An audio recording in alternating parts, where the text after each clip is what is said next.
Vinny, give me a check. 1, 2, 3, 4. Okay. Mic check. Got it. And I am rolling.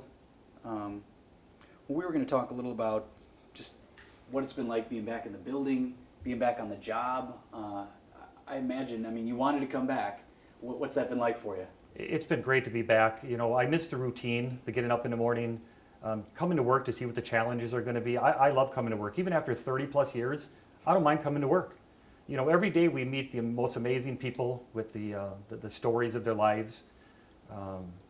And I miss that being at home. Mm-hmm. So I'm happy to be back. And I like catching, and you say it, the bad guy. I'm always up there for that challenge. I don't mind chasing someone down. I don't mind going after a car, looking for a person. I really did miss that for the last 10 months. Mm-hmm. Your colleagues, I imagine, seeing everybody all around here, I'm sure you had contact with them throughout, but it's different when you're back on the job, right? It is. You know, when I came in the door, I was greeted by everybody. They were happy to see me, glad I was back.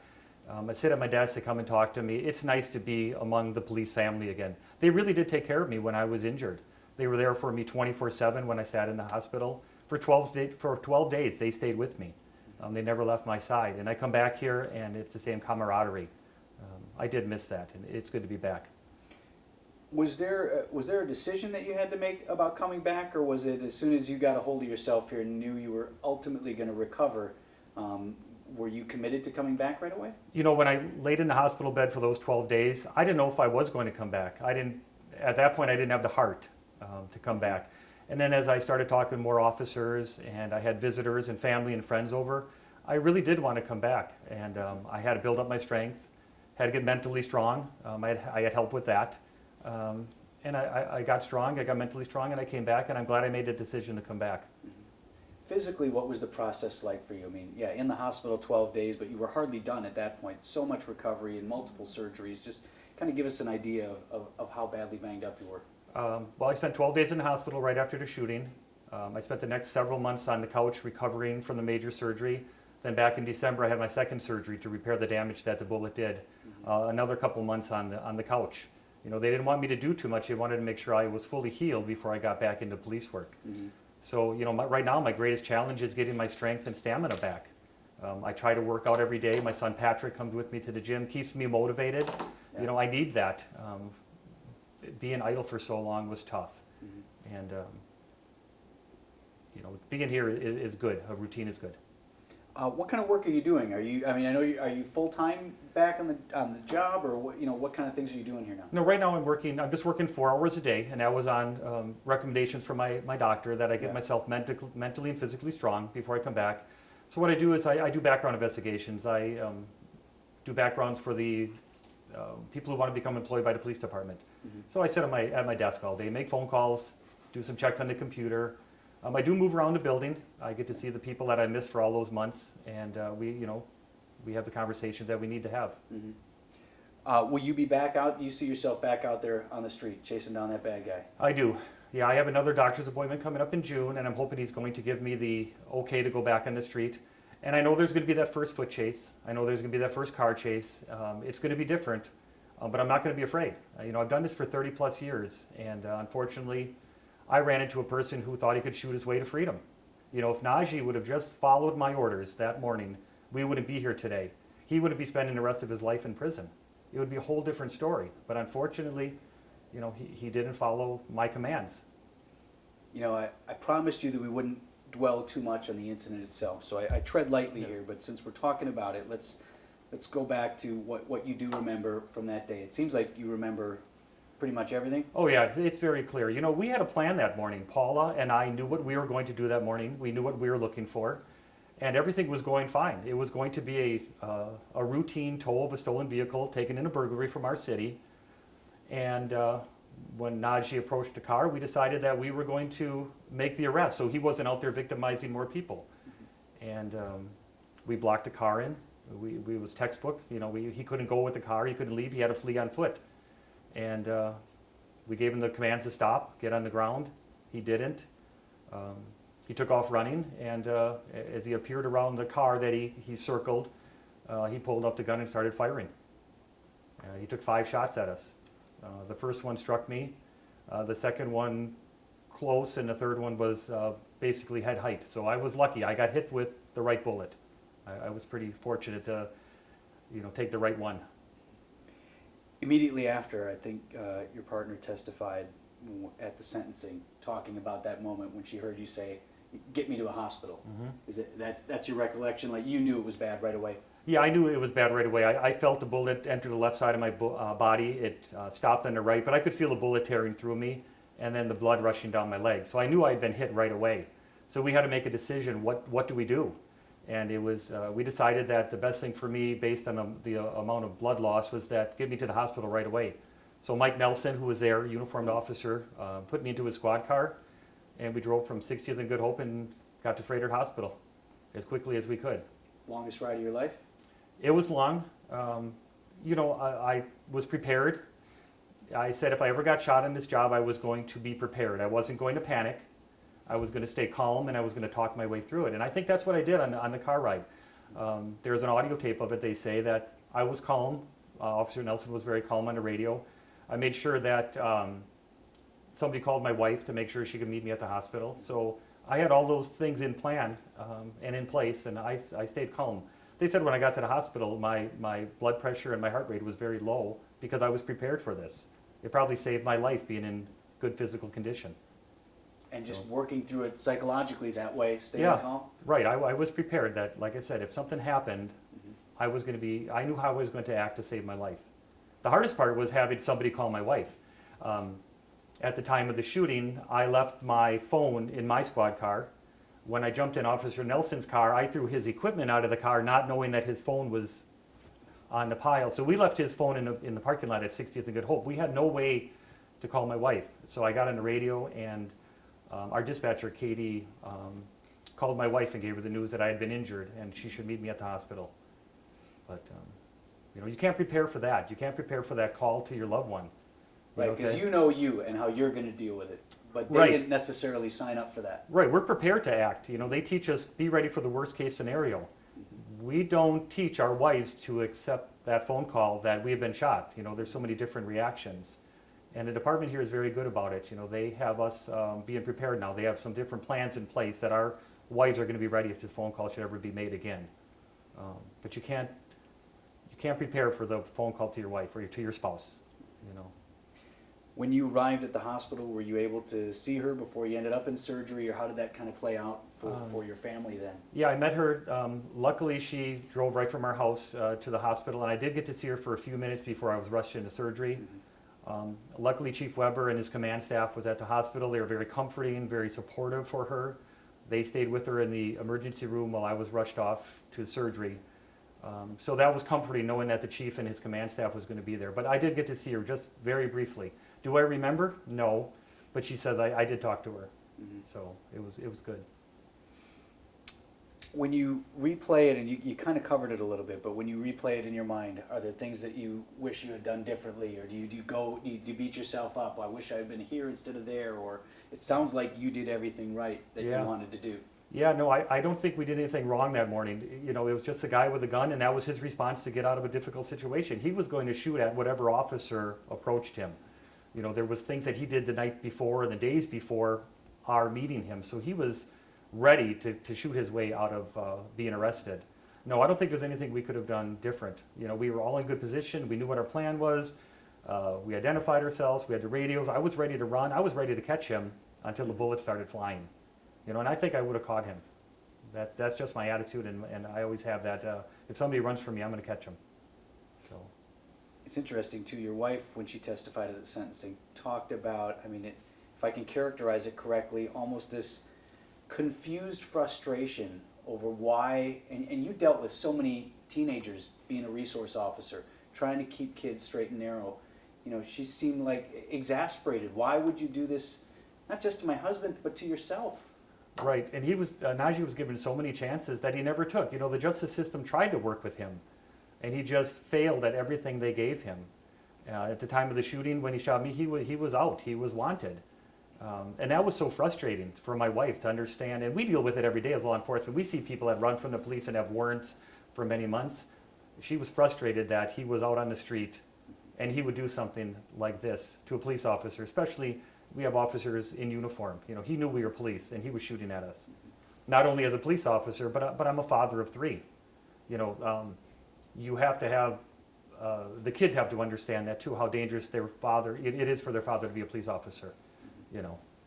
Yeah, So- my wife has a tendency to go mama bear once in a while too. But Yeah. you're right, it's just, they don't process it like you because you Yeah. see it every day. But And you know, she's been a rock, my wife has been a rock through this the whole time. As I sat in the hospital for 12 days, she was there with me every day, never left my side. The following surgery, 5 days, she's been at my side. For the last 10 months, she's been taking care of me and the family. You know, there's a lot of things that I couldn't do, but she's been there for me, you know. I said, when we get our feet back on the ground and we have a routine and a schedule, we're gonna take a nice vacation, just her and I. She deserves it. You know, no schedules, no kids, no agendas, just someplace where we can sit back and think and how lucky I was that the bullet only did this damage, you know, not more. you chose not to testify yourself. Right. Did you want to? Did you? What went into that? I'm curious what went into that. I didn't want to testify. I wrote up a statement that Chief Weber read, and he was perfect. He read it exactly like I would have read it. I don't think I was emotionally or mentally ready at that time to face him, to face his family. I still had a lot of things going on in my life that I had to deal with, and being set back by testifying at the sentencing hearing, I didn't think was good for me. So I'm glad my wife did, though. You know, that helped our family because she did such a great job up there, and she expressed what our whole family was thinking. But I just was not ready to testify at that trial. When you didn't have to, I mean, as it turned Right. out, are you overall pleased? Maybe you don't want to say, but I mean, ultimately, the pleading it out prevented you from having to go through a trial. Right, yeah. I didn't want to go through a trial. I didn't want to have to put Paula Roberson through the trial again. You know, she took it very hard. She did everything right. Unfortunately, it was a bad situation. I didn't want to put Paula through it. I didn't want to put my family through it, and I didn't really want to go through it again. You know, that was a long couple of months that I was recuperating and not, you know, at the time of the shooting, I didn't know if I was going to live or not. You know, it was that serious of an injury. Luckily, Dr. Webb and his amazing staff at Freighter recognized the danger right away and rushed me into surgery and saved my life. You can't say enough for Freighter Hospital. They're so talented. Especially, like I said, Dr. Webb, I have to thank him for saving my life. How many surgeries in all, Griffin? I went through 2 surgeries. Pretty close, right? Pretty much right away? Yeah, we went through, June 19th, I was shot. I went through of course, the first surgery there, and then on December 3rd was my follow-up surgery with Dr. Webb. And Just to get in there and clean stuff up again, or? yeah, he reversed some of the damage that was done. He took care of me. He knew what had to be done and put me back to normal, because I wasn't living a normal life from June 19th to December 3rd. I'll get off this soon, but it's interesting how you mentioned that, because I was looking through some of our old scripts from, I think, immediately after, and one of them said, the Wauwatosa police detective who was shot is out of surgery and is going to be okay. Right. And I looked on that phrase, is going to be okay, and I wonder, have you been okay? No, I wasn't okay. You know, I read that in the paper too, that they said Indy's back to work. I wasn't back to work at the time they put that in the paper. No, I wasn't okay. I don't know if I'm still okay now. I still haven't been out in the squad car. I haven't been on the firing range yet. That's going to be our next step. We're taking this in little steps to make sure I'm mentally and physically able to do this. But no, I wasn't okay at that time. You know, I think the sentencing was a healing process for me. I knew that he would never be out to hurt me or my children, and that made me feel good. So, I think we do that. You know, you hear when, and I say it a million times, the officer who was injured is expected to survive, and you think, okay, good, he's going to be okay, or she's going to be all right. And I think those are very different things. oh, they are. You know, you think about the physical injuries, but there's also mental. You know, the thoughts that go through your head. So you have to clear your head also of this injury, not only physically but mentally. You have to be healthy. Let's talk about the people. I know you wanted to thank a lot of people, and starting with your partner and the other people in the moment who Right. really helped you survive. Because had they not been right, had they not acted quickly in the manner that they did, we might not be having this talk. Right. Yeah. You talk about Paula Roberson recognizing right away. Detective Roberson recognized right away that I needed help. That it was serious. We've been in a lot of incidents together, a lot of bad situations, and she knew this was bad. So I want to thank Paula. You know, she was right there for me. Officer Nelson, one of the best drivers on the police department. You know, we go through training to drive our squad cars fast, to chase people, to help people. He's one of the best drivers on our department, and he really did save my life. He got me from 60th and Good Hope to the hospital in several minutes, you know, not your normal car ride, and that time saved my life. Chief Weber, you have to thank him and his command staff. They were there with my wife, with my family, sitting in the emergency room just waiting to hear what my condition was. As soon as I was brought up to my room, they were there for me. The men and women of the police department, not only the officers, but the clerks here and the dispatchers, everybody came together and supported my family. They were there if we needed meals being made or something done around the house. So it's the men and women of the police department, not just the officers, I have to thank. The officers were with me 24/7. They never left my side. And they even drove me home from the hospital in a squad car just to get me back into the feel of that squad car. Mhm. You know, Mayor Ely from the Wauwatosa, she's been great. Her administrative staff at City Hall, been very, very supportive. The citizens, the businesses of Wauwatosa and the surrounding communities came together. They sent me cards of encouragement, donated items to the family in time of need. Meals came to our home. When they knew that I was in the hospital and my wife was with me, they fed my children. It's just amazing how many people come together. My family and friends who came to the house and gave me words of encouragement, got me off the couch, walking around a little bit, completed those tasks at my house that I couldn't complete. You know, they were doing my yard work. They were getting the windows cleaned and the painting done because they knew I had these projects lined up all summer, and now I'm in the hospital for 12 days. Did they do a good job? They did a great job. Yeah, they did an excellent job. You know, Sherry's teacher friends, my wife is a Milwaukee Public teacher, Milwaukee Public School teacher, and her teacher friends made meals for us. Every Monday, we knew that there was going to be a hot meal at our doorstep.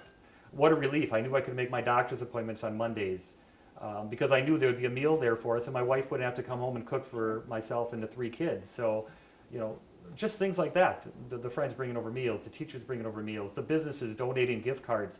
You can't put a price on how generous people are in time of need. There is a pushback against law enforcement right now, and I imagine it's tough. It's tough out there. It's a tough environment to be a cop.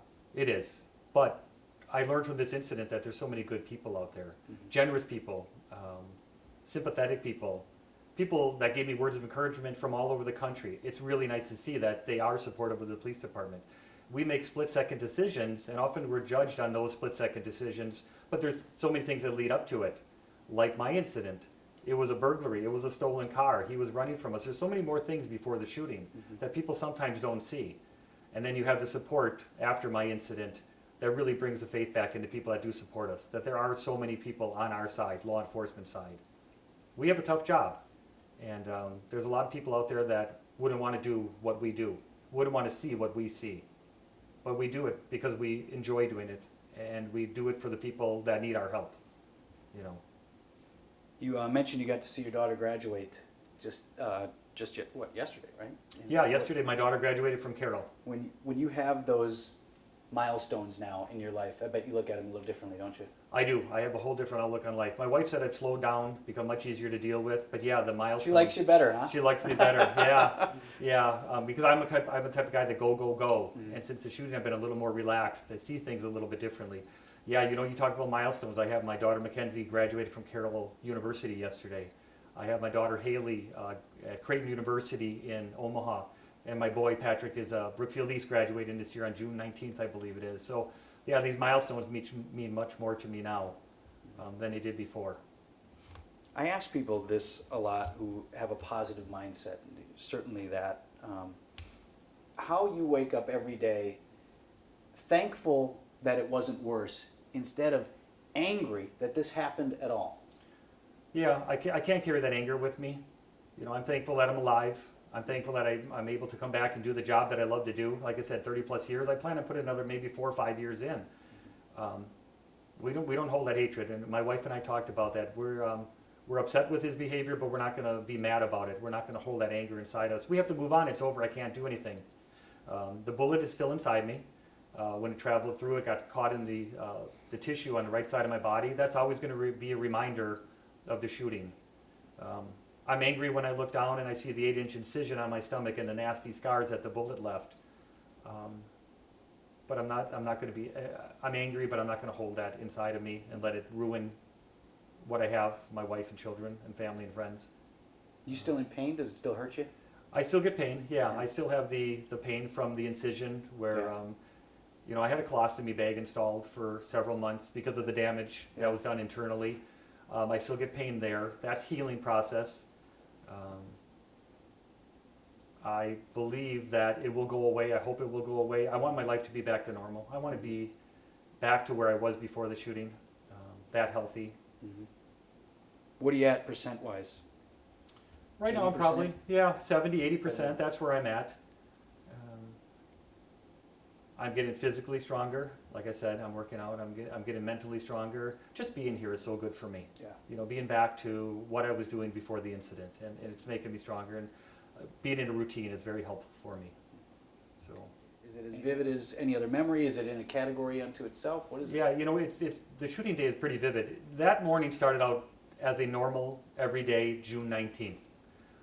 Got up early in the morning, made my breakfast and my lunch, and I went off to work, and we were given our assignments by the lieutenant, and we get to 60th and Good Hope, and everything changes so quickly.